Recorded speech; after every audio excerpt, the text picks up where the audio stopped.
Então, em que sentidos nós poderíamos ver o dinheiro como bênção e também os perigos do ter o dinheiro, coisas do tipo? Perfeito.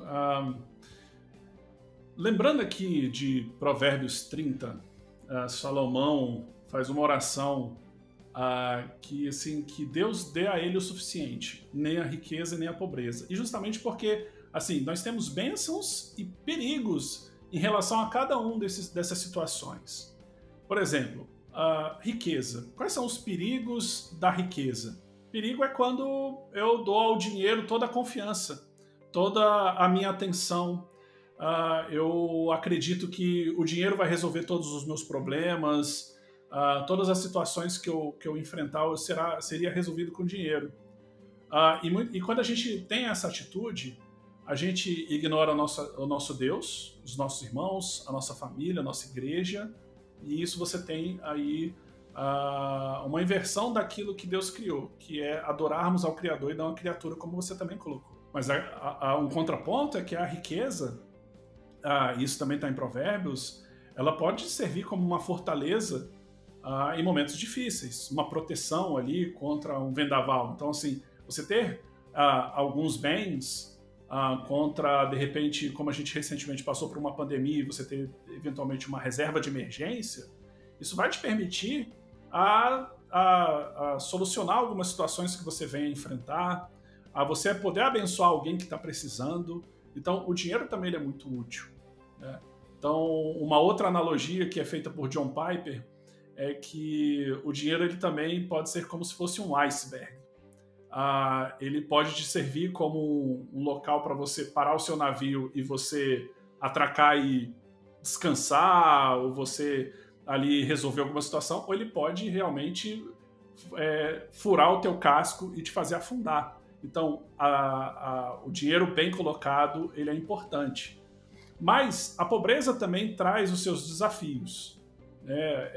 Claro que nós vemos Paulo falando em Filipenses que ele aprendeu a ser contente em qualquer situação, tendo muito ou pouco. Quando nós temos menos recursos, normalmente nós confiamos, nós temos o nosso coração mais inclinado a Deus, pedindo para que Ele resolva essa situação. E a gente buscar contentamento nisso é graça de Deus também. Mas ao mesmo tempo, a pobreza, dependendo, ela pode ser perigosa. Se nós não entendermos isso, Sim. não buscarmos o contentamento, isso pode gerar inveja, isso pode gerar ganância, porque não existe amor ao dinheiro apenas para o rico. Isso pode existir para o pobre também, né? Os pobres não ficam alheios a esse tipo de pecado, não. Eles podem amar o dinheiro sim, desejando, acreditando que o dinheiro é a solução da vida dele, sendo que não é. Né, que soberanamente Deus pode dar Sim. mais ou menos para nós e que sejamos contentes com isso. Né? E ser contente não é ficar parado, isso eu vou deixar bem claro. Né? Trabalhar, sim, produzir, sim. enfim, mas sendo contente sempre com aquilo que Deus tem proporcionado para nós. É aquela coisa, a Bíblia não fica nos estimulando pelo desejo pela riqueza, pelo contrário, ela nos adverte que o desejo pela riqueza facilmente vai ser um problema, vai ser um pecado. O ser rico não é um pecado, né? Agora, o você desejar ser rico facilmente vai se tornar um pecado no seu coração por falta de contentamento, por idolatria. Mas, ao mesmo tempo, a Bíblia também não nos chama a desejar a pobreza, né? Nós temos que... a questão do pobre de espírito não é a ideia... Pobre de espírito, né? A humildade ali que está sendo destacada não é a ideia de você querer realmente abrir mão das suas posses e viver na miséria como se isso fosse mais santo.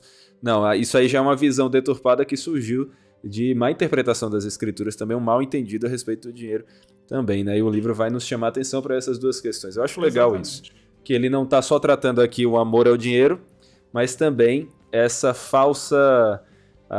esse falso ódio a ele de você viver na pobreza. E assim, um complemento que eu faria aqui lembrando, de novo, da oração de Salomão ali em Provérbios 30 e também no Jesus, quando nos ensina a oração do Pai Nosso, ele nos ensina a orarmos pelo pão nosso de cada dia.